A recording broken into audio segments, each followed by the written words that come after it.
करनी है।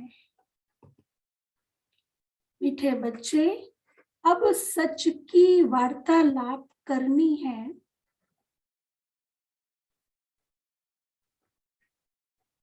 तुम जज कर सकते हो कि राइट क्या है और रॉन्ग क्या है।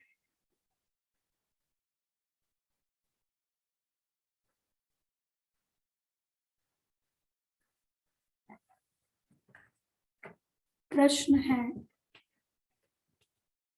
अंतर्यामी बाप, अंतर्यामी बाप दुनिया के सभी बच्चों के अंदर कौन सी बात जानते हैं? कौन सी बात जानते हैं बाबा? कभी बाबा कहते मैं तो अंतर्यामी नहीं हूँ, आज बाबा कहते मैं तो अंतर्यामी हूँ। और बाबा कौन सी बात जानते हैं सभी बच्चों के अंदर? वह हम सब भी जानते हैं, बाबा भी जानते हैं और हम सब भी जानते हैं वो बात। बताओ जी।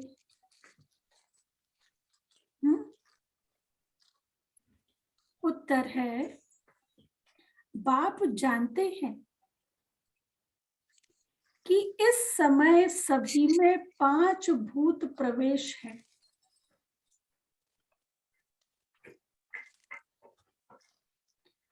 रावण सर्वव्यापी है, जानते हैं ना हम भी ये बात। सभी में 5 भूत प्रवेश है और रावण सर्वव्यापी है। तुम बच्चों ने तो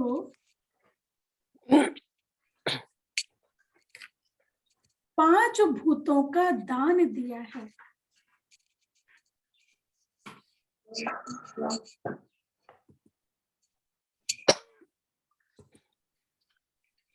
तुम बच्चों ने तो 5 भूतों का दान दिया है, लेकिन कभी कोई वापस ले लेते हैं, लेकिन कभी कोई वापस ले लेते हैं। माया की बहुत कड़ी बॉक्सिंग है।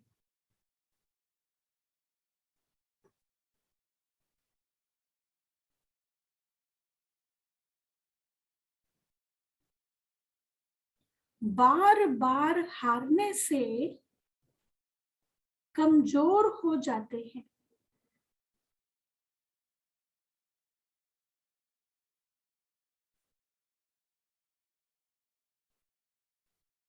इसलिए बाबा कहते,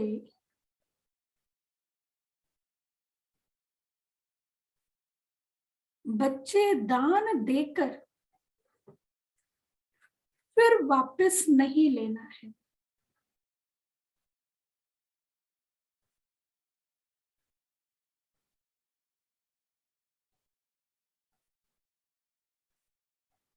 माया से हारना नहीं।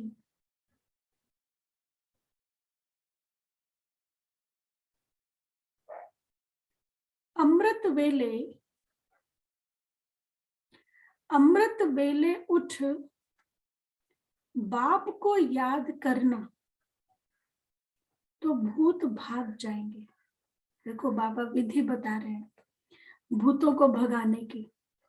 अमृत वेले उठ बाप को याद करना तो भूत भाग जाएंगे।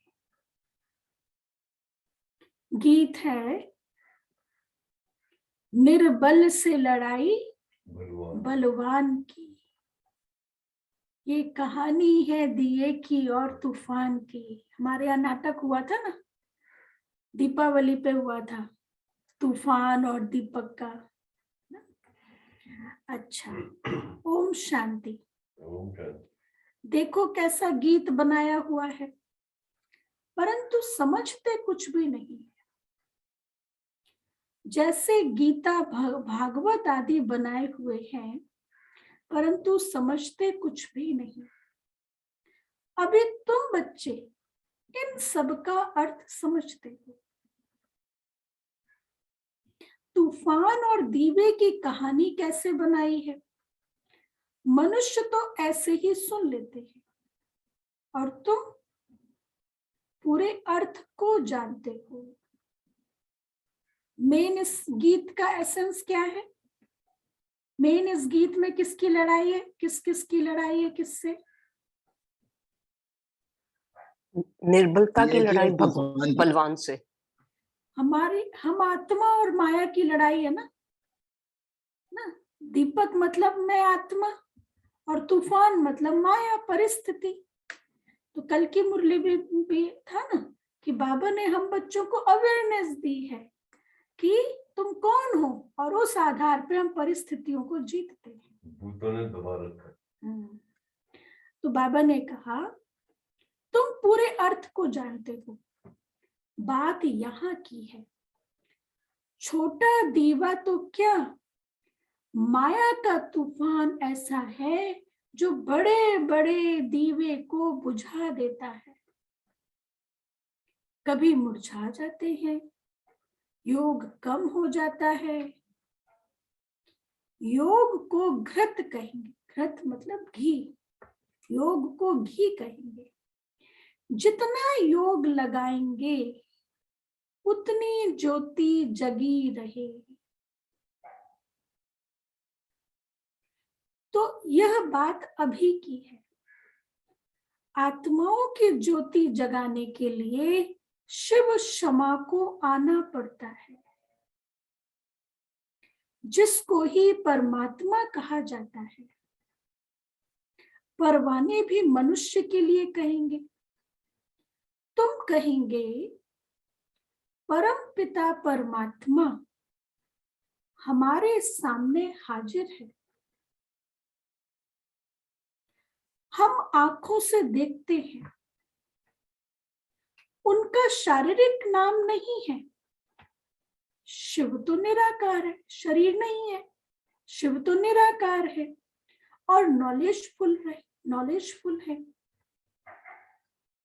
नॉलेज दे रहे हैं, इसलिए तुम कहेंगे हम हाजिर देखते हैं, क्योंकि उनसे हम नॉलेज लेते हैं।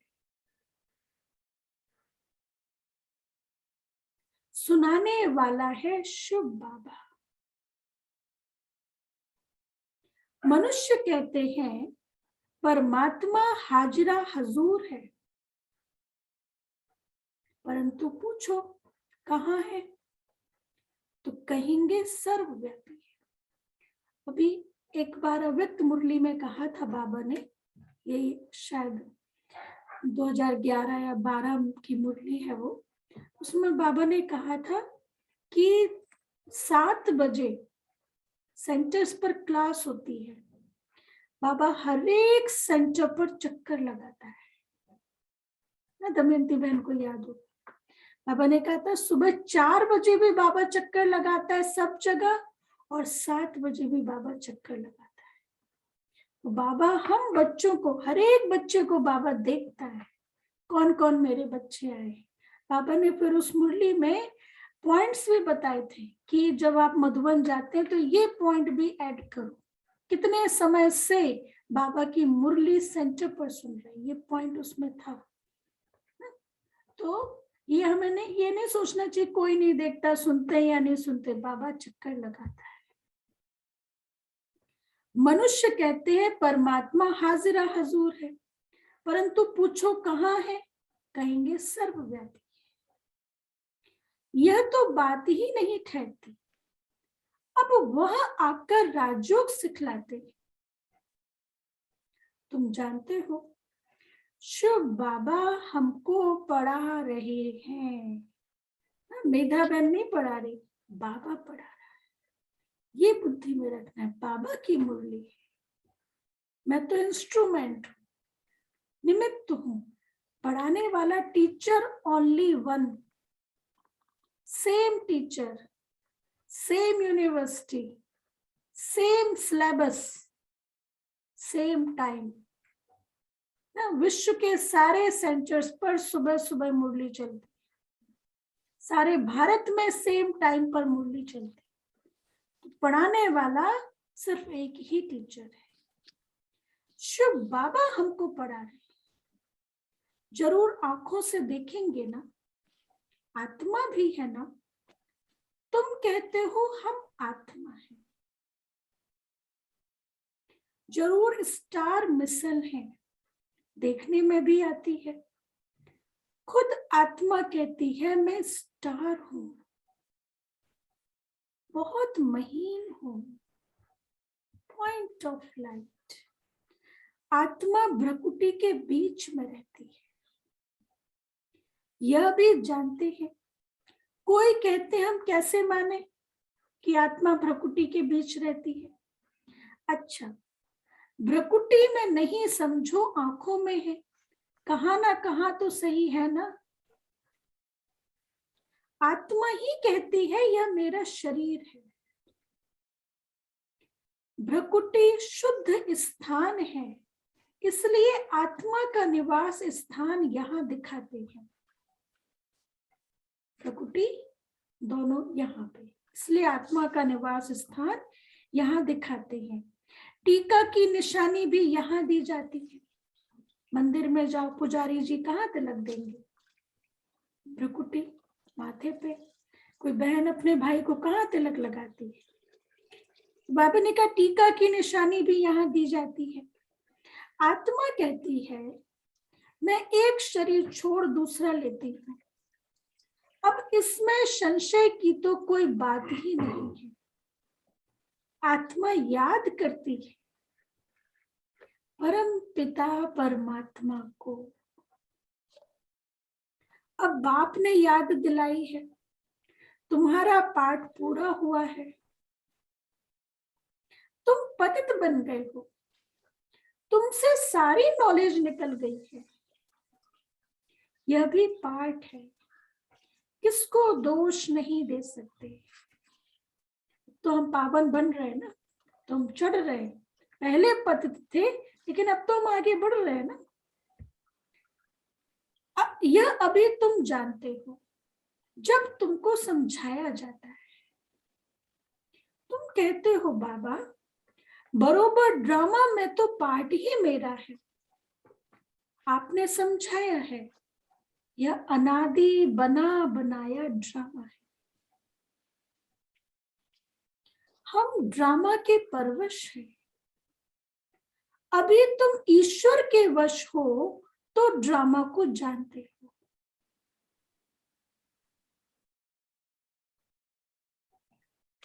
फिर तुम रावण के वश होने से क्या बन जाते हो? बाबा ने एक नया शब्द लिया है, तुम रावण के वश होने से बेताले बन जाते हो। बेताले लिखा हुआ है, बेताले बन जाते हो। बाप कहते हैं मैं तुमको कितनी नॉलेज देता हूं। सब कहते हैं यह तो बिल्कुल नई नॉलेज है, नया ज्ञान है। इतने सारे बाबा ने नए नए पॉइंट्स बताए, बताओ एक एक पॉइंट। कौन कौन से नए पॉइंट्स बाबा ने दिए जो पहले पता ही नहीं था, अभी पता पड़ा है? एक तो बेताले, हम बेताली है। हाँ, और योग ही घी है। योग ही है। हाँ जी। और कौन कौन से बाबा ने मेन पॉइंट्स दिए? नहीं, महात्मा को स्वयं को आना पड़ता है हाँ, ज्ञान देने के लिए, और ड्रामा अनादि है, आत्मा भ्रकुटी में रहती है, उसका भी कारण आज बाबा ने बताया। हाँ, शुद्ध स्थान है, इसीलिए वहां पे तिलक भी लगाया जाता है। आज बाबा ने बोला अंतर्यामी है, जो पहले बोलता था कि नहीं है। हाँ।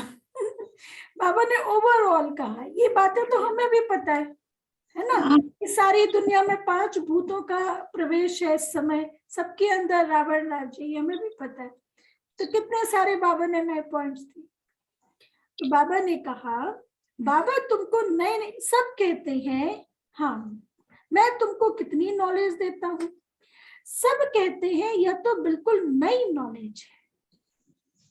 सच और झूठ सबसे बड़ी बात यह है कि अभी सब सोच रहे हैं हमने इतनी तरक्की कर ली है साइंस में, नॉलेज में, और बाबा कहते हैं सब बेताले हैं, किसी को कुछ पता ही नहीं है।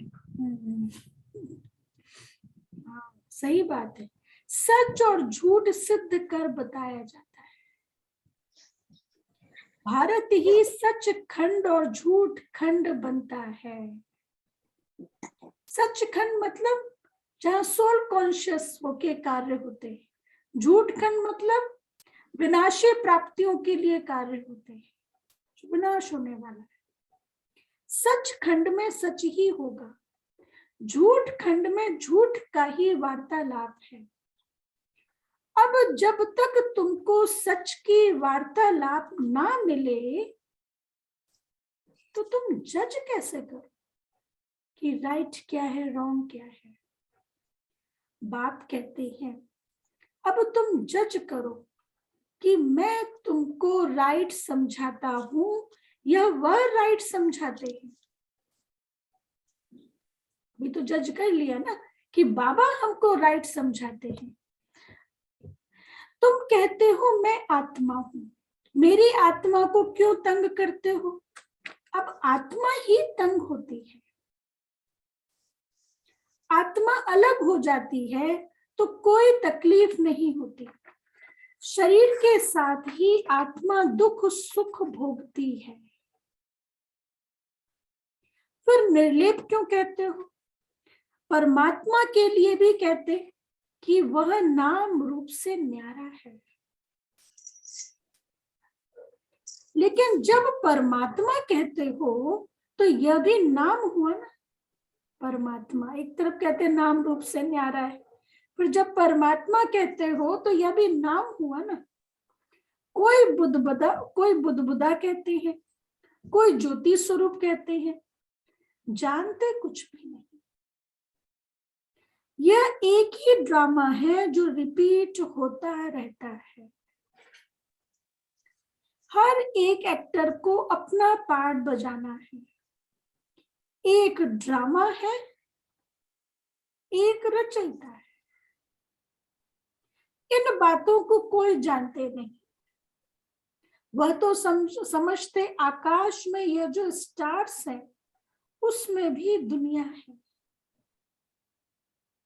वहां भी जाकर हम लैंड करेंगे, प्लॉट खरीद करेंगे, है ना। अभी तो कई लोगों ने शुरू भी कर दिया है, वहां पे जाके लैंड खरीदेंगे। तो बाबा ने कहा अब वह सत्य है या जो बाप समझाते हैं वह सत्य है। बाप ही तो नॉलेजफुल और मनुष्य सृष्टि का बीज रूप है। कोई तो बीज होगा ना इस कल्प वृक्ष का। बाप समझाते हैं वृक्ष भी एक ही है। वह वृक्ष अभी जर्जरी भूत अवस्था को पाया है। अब पुराना झाड़ हो गया है, फिर नया कलम लगता है। और नया कलम भी पुराने का आधार लेके नया कलम लगता है। क्योंकि जो मुख्य देवी देवता धर्म है वह प्राय लोप हो गया है। प्राय लोप का अर्थ मतलब पूरी तरह खत्म नहीं होता, क्योंकि ज्ञान तो अविनाशी है ना। पूरी तरह खत्म नहीं होता, थोड़ा अंश मात्र रहता है। इसलिए कहा कि प्राय लोप। विस्तार तो सारा एक बीज का है ना। तो बाप कितनी अच्छी रीति बैठ बच्चों को समझाते हैं। फिर यह माया बिल्ली ज्योति बुझा देती है। तूफान लगने से कितने बड़े बड़े झाड़ गिर पड़ते हैं। लिखते हैं बाबा माया के तूफान बहुत आते हैं, इसको विघन भी कहा जाता है। बाप कहते हैं बरोबर रावण की आसुरी संप्रदाय विघन डालती है। फिर पुकारते हैं, पुकारते पुकारते फिर माया के तूफान विकार में गिरा देते हैं। पुराने पुराने भी गिर पड़ते हैं। बाबा कहते हैं माया के तूफान तो आएंगे आएंगे। ये बाबा ने कभी नहीं कहा बच्चे आप मेरे बन जाओगे ना तो माया के तूफान नहीं आएंगे, बल्कि कई बारी और आते हैं, जोर से आते हैं। लेकिन इसलिए तो बाबा हमें पढ़ाता है ना, सुप्रीम टीचर। अब जिस यूनिवर्सिटी में एग्जाम ही ना होता, इमेजिन करो वो यूनिवर्सिटी कैसी होगी, वहां पे पढ़ने वाले बच्चे कैसे होंगे, जहाँ डेवलपमेंट हो ही नहीं सकता ना। और आप जितनी बड़ी क्लास में होंगे, जितना बड़ा पेपर दे रहे होंगे, जितने बड़े उसकी तैयारी कर रहे होंगे, उतना बड़ा एग्जाम होगा ना। और बताओ हमें बाबा क्या बना रहा है, लक्ष्मी नारायण जैसा बना रहा है, तो फिर एग्जाम भी तो उसी लेवल का होगा ना। नहीं तो दुनिया वाले कहेंगे इन्होंने ऐसा क्या किया जो इनको आपने ये पद दे दिया। तो बाबा कहता है अब बड़े से बड़ा पद पाना है तो बड़े से बड़ा एग्जाम भी देना है। तो बाबा कहते हैं, बाप कहते हैं माया के तूफान तो आएंगे, परंतु तुम स्थैर्यम रहना। आज यदि देखा जाए ब्रह्मा कुमारी संस्था के इतिहास को, उसकी सफलता का राज क्या है? शॉर्ट में यदि देखें, स्थैर्यम रहना, अचल अडोल रहना, हर इस परिस्थिति सफलता में। का राज है निंदा स्तुति, जय पराजय, लाभ हानि, दुख सुख, मान अपमान, सभी में समान। हम सबको हिस्ट्री पता है और अभी हम सुन भी रहे हैं बाबा साकार बाबा के अनुभव। कितनी परिस्थितियां आई, कितने पेपर्स आए, दुनिया वालों की तरफ से पेपर आए, परिवार वालों की तरफ से पेपर आए, लेकिन एक बल, एक भरोसा, स्टेबल। तो बाबा ने कहा तुम स्थैर्यम रहना, कभी किसको गुस्सा नहीं करना। बाबा हमें सिखा रहे हैं बच्चे, कभी किसको गुस्सा नहीं करना। कहते हैं बाबा हमको क्रोध भूत ने जीत लिया। बाबा कहते हैं यह बॉक्सिंग है, घड़ी घड़ी गिरते रहेंगे तो कमजोर बन जाएंगे। तुमने तो विकारों का दान दिया है ना। आज देखो, आज टीचर हमको पढ़ा रहा है ना ये। अब आज ये मेरा खुद का अनुभव है, जो टीचर पढ़ाता है वो एग्जाम भी लेता है।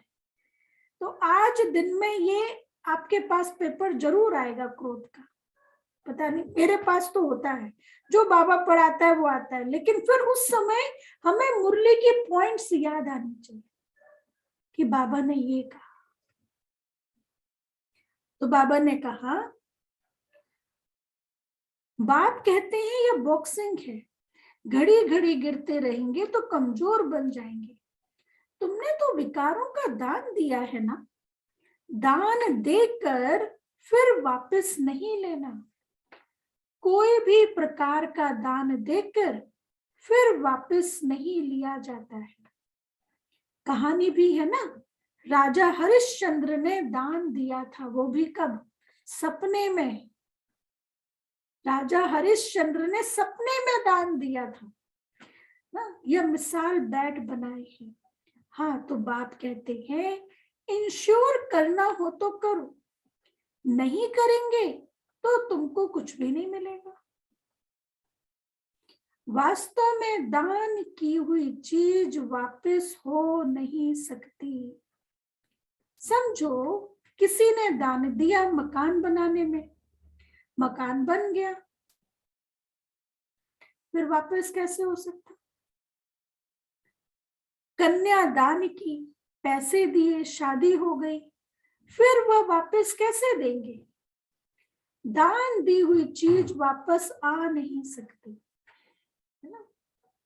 एक यज्ञ में एक ये भी उदाहरण है कि एक बार साकार बाबा जब थे तो एक माता एक पोटली में कुछ रुपए लेकर के बाबा के पास में, कुछ पैसे लेके, तो कहा बाबा ये मेरा यज्ञ में लगा दो। तो बाबा ने देखो, बाबा कैसे त्रिकालदर्शी था। बाबा ने दीदी को बुलाया, कहा ये इस माता ने सेवा दी है, इसको अलग रखना, आगे इसको जरूरत पड़ेगी। फिर दीदी तो आई गई, भूल गई, बहुत साल हो गए। फिर बहुत सालों के बाद उस माता के उस बेटी की शादी थी, माता के घर में बेटी की शादी थी, तो उसको पैसों की जरूरत पड़ी। फिर वो बाबा के पास आई, कहा बाबा, बहुत रोने लगी, बाबा मेरे घर में बेटी की शादी है और मुझे रुपए चाहिए। बाबा ने वही पैसे उस माता को दिए। कहने का भाव ये है कि अहो भाग्य हमारा जो भगवान के घर में सफल हो ना, हर किसी का सफल भी नहीं हो पाता है। देखा जाता है कि आपका इंटेंशन क्या है ना। भगवान दाता है, शिव बाबा दाता, आप किस भाव से दे रहे हो? क्या आप किसको दे रहे हो? आप बाबा को दे रहे हो या किसको? अब जैसे एक बहन थी, वो प्रॉपर्टी डीलर थी, तो मेरी उससे मुलाकात हुई थी नोएडा में, जो नोएडा में थी। तो वो क्या चाहती थी कि दीदी आप जहां जहां सेवा करते हैं ना, आप हमको भी वहां पर साथ में ले चलो और अपने सारे कॉन्टेक्ट्स अपने सब दे दो, हम उन तक ज्ञान पहुंचाएंगे। तो उसका इंटेंशन क्या था? बिजनेस। क्योंकि जो प्रॉपर्टी डीलर्स होते हैं उनको तो कॉन्टेक्ट्स चाहिए होते हैं ना। तो अब कई लोग इस बहाने से आते हैं कि हम सेवा हम और तक आपके कॉन्टेक्ट्स में संदेश पहुंचाएंगे ना, और आप हमको दे दो। तो बाबा कहते हैं ऐसे आपका इंटेंशन क्या है, किस भाव से आप सेवा के लिए ऑफर कर रहे हो, उसकी प्राप्ति होती है। हम कभी बाबा के घर में जब आते हैं तो कभी अपना बिजनेस का लोगो नहीं लगाते हैं। कोई भाई बहन हमारे साथ सेवा पे जाते हैं तो कभी बिजनेस नहीं, हम बाबा के बच्चे बन के गए, हम यज्ञ के बच्चे बन के गए, हम अपना बिजनेस की एडवर्टाइज नहीं करते। तो बाबा ने कहा, तो बाप समझाते हैं तुम बच्चों को कितनी खुशी होनी चाहिए। सब साधु संत आदि कहते हैं परमात्मा सर्वव्यापी है, नाम रूप से न्यारा है। अब नाम रूप से न्यारी कोई चीज होती नहीं। आकाश का भी नाम है ना, परमात्मा का सब नाम जपते हैं। शिवलिंग की प्रतिमा है, फिर नाम रूप से न्यारा क्यों कहते हो? परंतु हट से उतरते ही नहीं, इसलिए बाप ने समझाया है, पहले पहले कोई मिले तो पूछो परम पिता परमात्मा से आपका क्या संबंध है। ये कितनी बारी मुरली में आ चुका है ना। वो पिता हुआ ना, परम पिता कहा तो जरूर वो पिता हुआ ना, तो हम क्या हो गए? बच्चे हो गए। तो पिता से बच्चे को प्रॉपर्टी मिलती है, वर्षा मिलता है। तो कब मिलता है, कैसे मिलता है, कहाँ मिलता है, अच्छा कौन सा वर्षा मिलता है ना? तो फिर ये भी क्वेश्चन उठ सकते हैं। फिर इन्हीं क्वेश्चंस में सारा ज्ञान समाया हुआ है। अच्छा, तुम बच्चे कहाँ भी सर्विस कर सकते हो। शिव के मंदिर में जाकर पूछो तुम्हारा परम पिता परमात्मा से क्या संबंध है।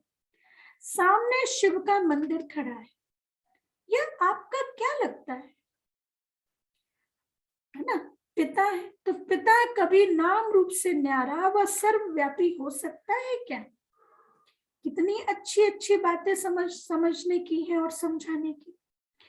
पिता कहते हो तो जरूर उनका नाम रूप भी है।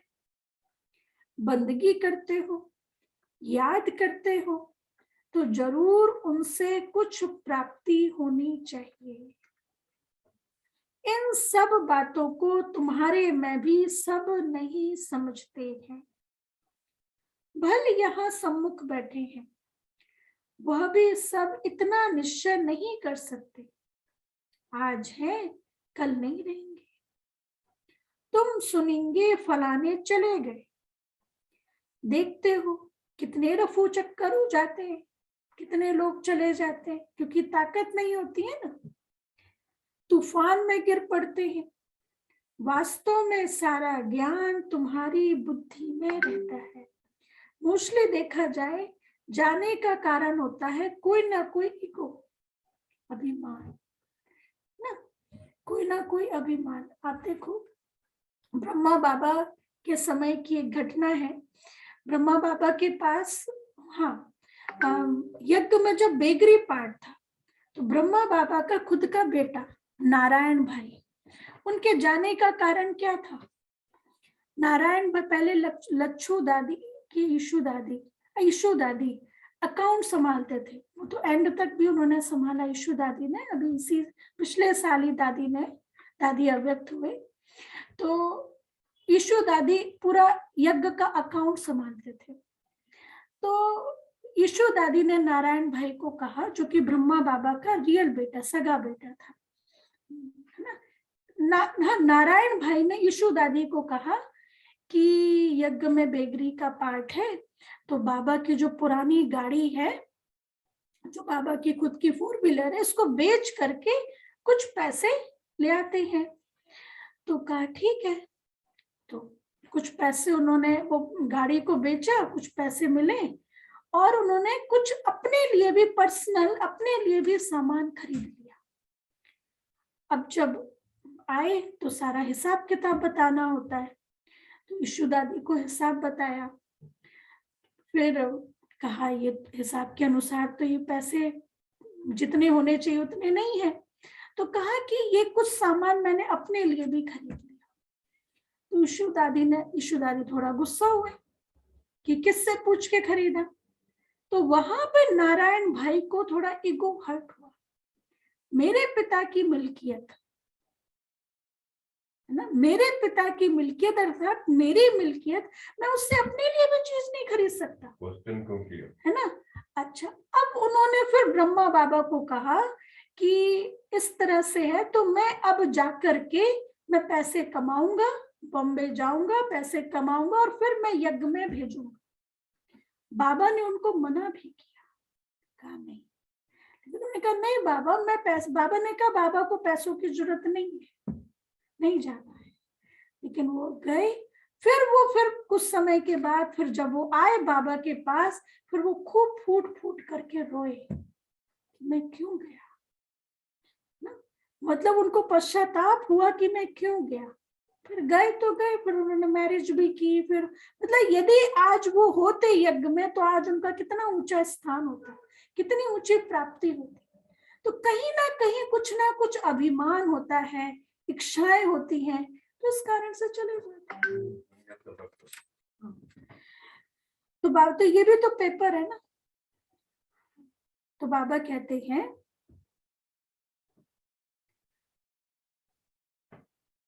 देखते हो कितने रफू चक्कर हो जाते हैं, तूफान में गिर पड़ते हैं। वास्तव में सारा ज्ञान तुम्हारी बुद्धि में रहता है। जैसे बाबा बीज है, उनकी बुद्धि में सारा ड्रामा का ज्ञान है। जो सिखाया है वो तुम्हारे पास भी है, जो तुम कोई को भी समझा सको। नंबरवार तो है, कोई की बुद्धि सतो है, कोई की रजो और कोई की तमो। बाबा से कोई पूछे तो बाबा बता सकते हैं, यह ब्रह्मा भी कहते हैं, हम बता सकते हैं कि तुम्हारी बुद्धि सतो प्रधान है व रजो तमो है। सारा सर्विस के ऊपर मदार है। कोई को ज्ञान की अच्छी धारणा होती है तो कहेंगे इनकी बुद्धि सतो प्रधान बुद्धि है। कब? जब ज्ञान की अच्छी धारणा होती है तो कहेंगे बुद्धि सतो प्रधान है। हर एक खुद भी समझ सकते हैं कि मैं क्या करता हूं। पूछते हैं बाबा हमारी कोई भूल है? बाबा कहेंगे नंबर 1 भूल तो यह है जो तुम सर्विस नहीं करते ना।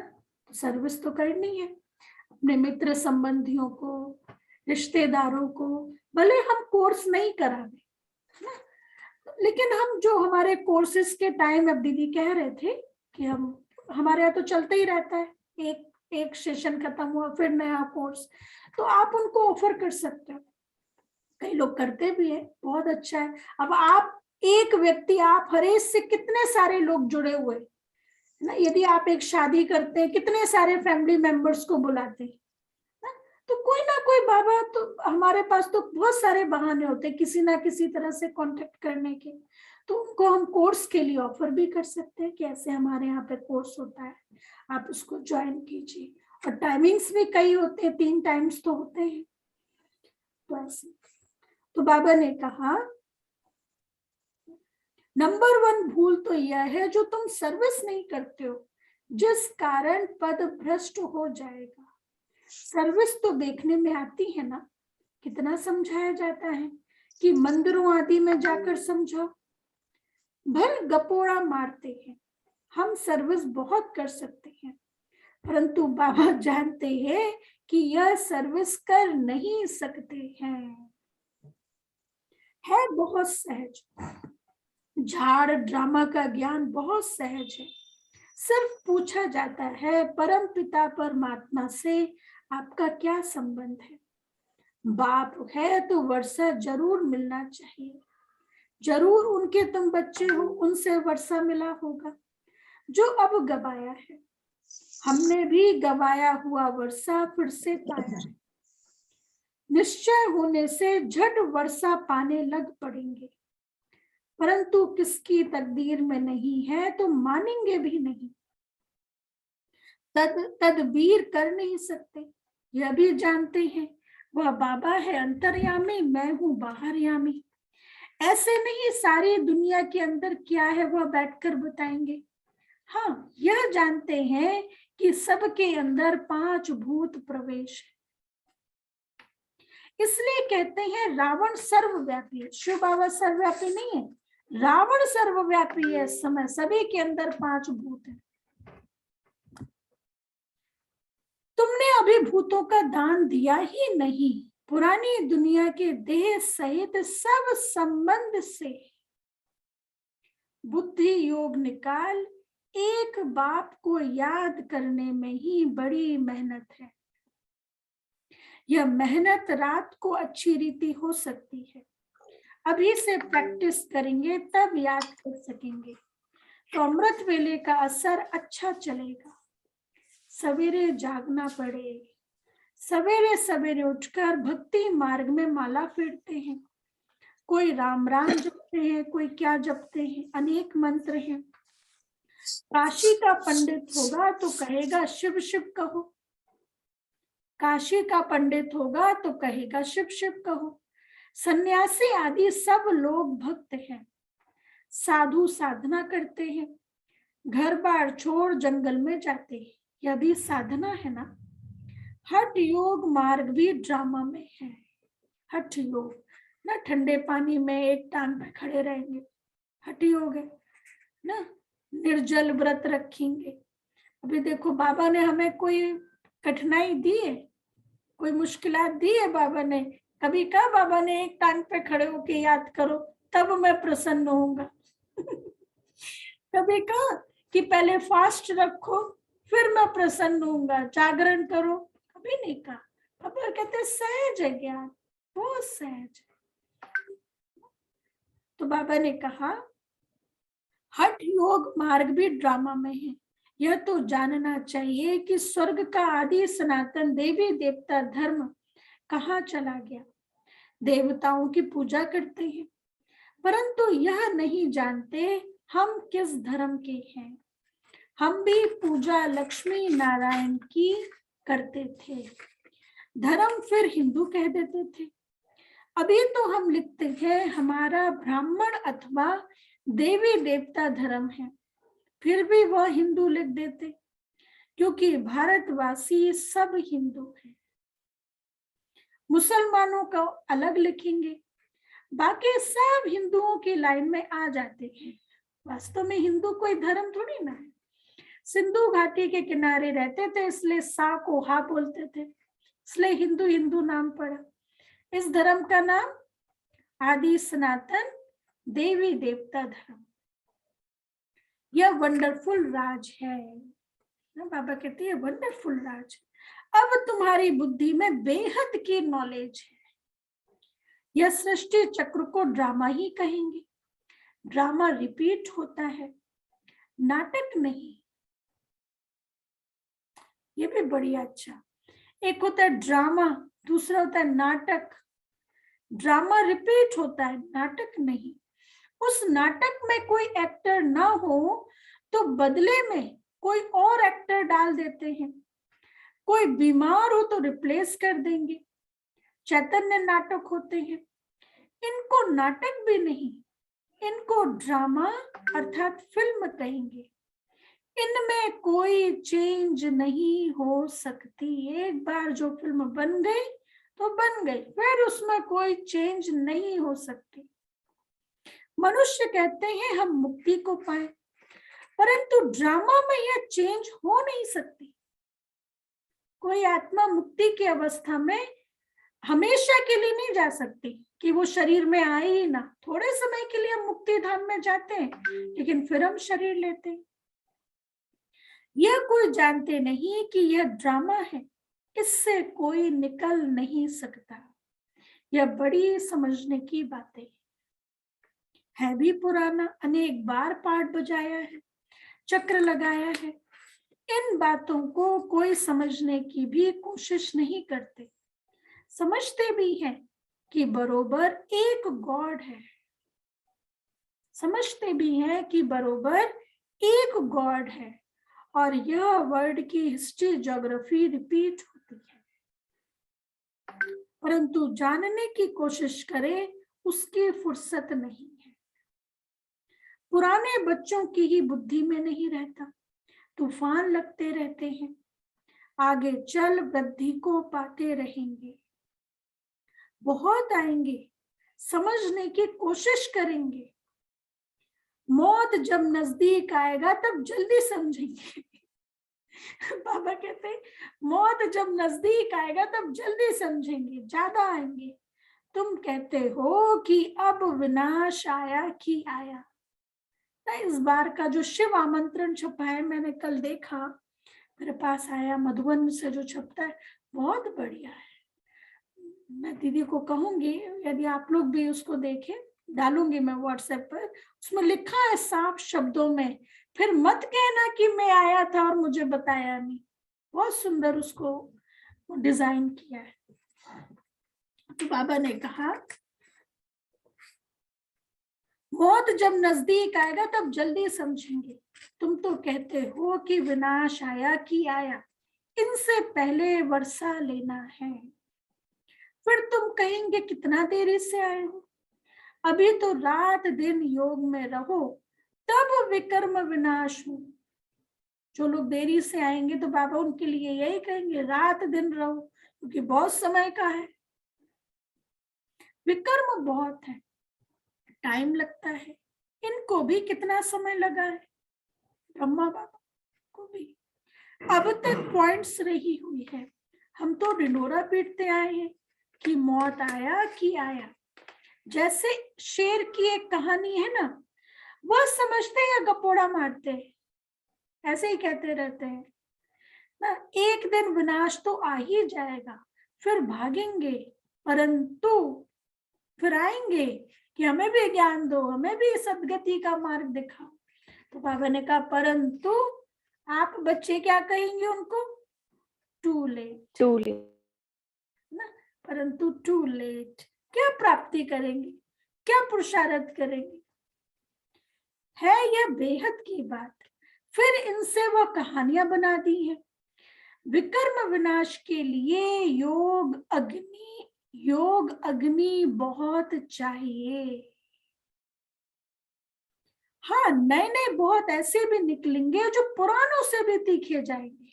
बाबा ने वरदान दिया है नए लोगों को, लास्ट सो फास्ट और फास्ट सो फर्स्ट। बाबा ने ये वरदान दिया, जो लास्ट आया है वो ये नहीं सोचे कि मैं अभी लास्ट में आया हूं, मैं कितना पुरुषार्थ करूं। बाबा ने कहा आप भी फर्स्ट जा सकते हैं ना, लास्ट सो फास्ट। बहुत तीखे जाएंगे। मार्जिन है, बाप कहते हैं भल घर में रहते हुए रात को जागो। भल, कल मुझे बाबा ने एक अनुभव कराया योग में, कल अमृत वेले सुबह, कि जैसे यहाँ अपना जो बाबा है ना, बाबा मेडिटेशन रूम, यहाँ बाबा बैठा हुआ है और बाबा के पास में एक बहुत बड़ा रजिस्टर है, जैसे वो होता है ना व्यापारियों का बही खाता, रेड कलर का कवर है ऊपर से और बहुत मोटा रजिस्टर है। और बाबा वो रजिस्टर जो है बहुत सारा भर चुका है, लास्ट के कुछ पन्ने ऐसे मुझे दिख रहे थे खाली है और बाबा लिख रहा है। तो मतलब फिर बाबा ने मेरे से पूछा, कुछ पर्सनल कन्वर्सेशन बाबा ने पूछा, तो मतलब मुझे ये समझ में आया कि कितना कम समय बचा हुआ है। मतलब लास्ट के थोड़े से कुछ पन्ने बचे हुए थे, जैसे होता ना हम पेज भर जाता है तो हम पलट देते हैं, बहुत मोटा में दिखाई देता है, और लास्ट का कुछ बचा हुआ है, कुछ पन्ने बचे हुए हैं। वैसे बाबा कहते हैं कि बहुत कम समय है ना, अभी जल्दी जल्दी तैयार होना है। हाँ, नए नए बहुत ऐसे भी निकलेंगे जो पुरानों से भी तीखे जाएंगे। मार्जिन है, बाप कहते हैं भल घर में रहते हुए रात को जाओ। यहाँ रात को जागना अर्थात ये नहीं कि 12 बजे उठ करके बैठ जाओ योग करने के लिए। रात को जागने का अर्थ है सुबह सुबह जल्दी उठ करके शिव बाबा को याद करो। अमृत वेले 4 बजे हम उठे, कोई हो सकते हैं तो 3:30 बजे उठे, तो उस समय बैठ करके हम बाबा को याद करें। जितना जो दौड़े, भल रात को नींद भी नहीं करो, बहुत तीखे जाएंगे। यह कितनी तरावट की नॉलेज है, बेड़ा ही पार हो जाता है, सब कामनाएं सिद्ध हो जाती हैं। अच्छा, मीठे मीठे सिकी लदे बच्चों प्रति माता पिता बाप दादा का याद प्यार और गुड मॉर्निंग। रूहानी बच्चों की नमस्ते। हम रूहानी बच्चों की रूहानी बाप बाप दादा को याद प्यार, गुड मॉर्निंग, नमस्ते। Thank you Baba, thank you Baba, thank you. धारणा के लिए मुख्य सार। फर्स्ट पॉइंट, विनाश के पहले बाप से पूरा पूरा वर्षा लेना है।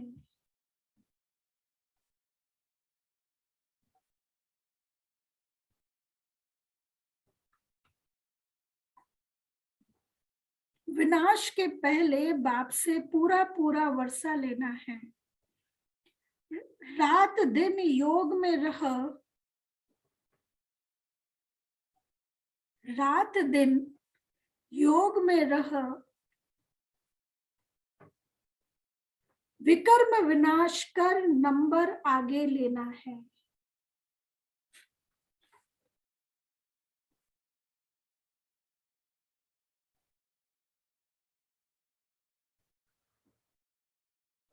सेकेंड पॉइंट,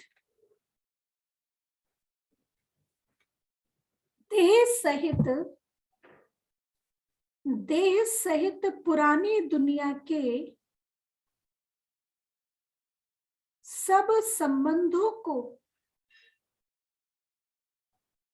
बुद्धि से भूल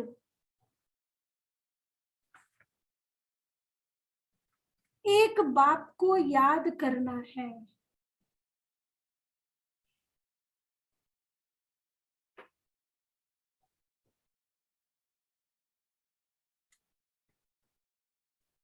जो चीज दान दे दी उसे वापस नहीं लेना है।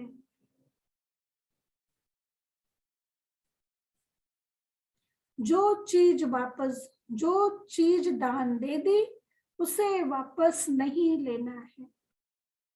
वरदान, संकल्प रूपी बीज द्वारा वाणी और कर्म में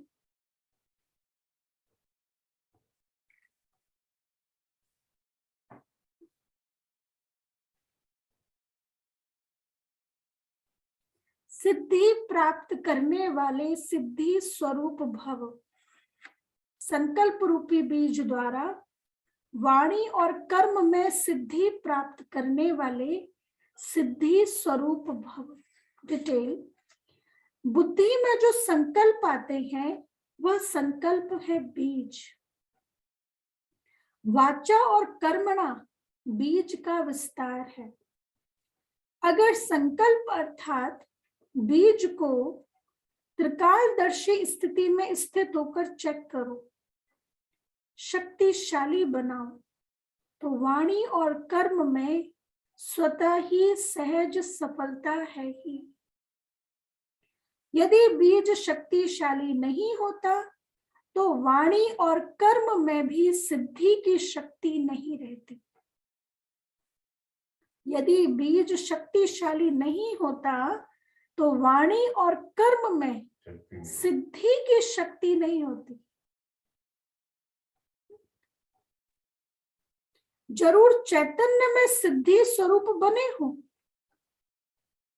तब तो जड़ चित्रों द्वारा भी और आत्माएं सिद्धि प्राप्त करती है।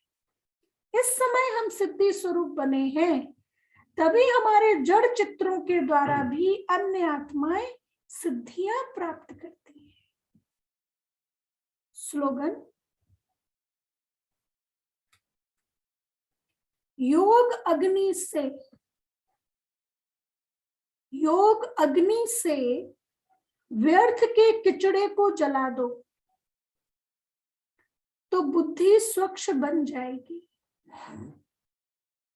योग अग्नि से व्यर्थ के किचड़े को जला दो तो बुद्धि स्वच्छ बन जाएगी।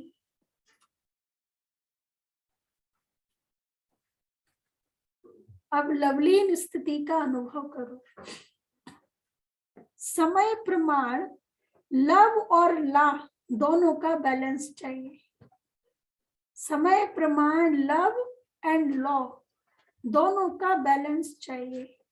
लॉ में भी लव महसूस हो। इसके लिए आत्मिक प्यार की मूर्ति बनो, तब हर समस्या को हल करने में सहयोगी बन सकेंगे। शिक्षा के साथ सहयोग देना ही आत्मिक प्यार की मूर्ति बनना है। शिक्षा के साथ सहयोग देना ही आत्मिक प्यार की मूर्ति बनना है। के बच्चे, अब सच की वार्तालाप करनी है। तुम जज कर सकते हो कि राइट क्या है और रॉन्ग क्या है। अच्छा, ओम शांति। क्या रही आज की मुरली?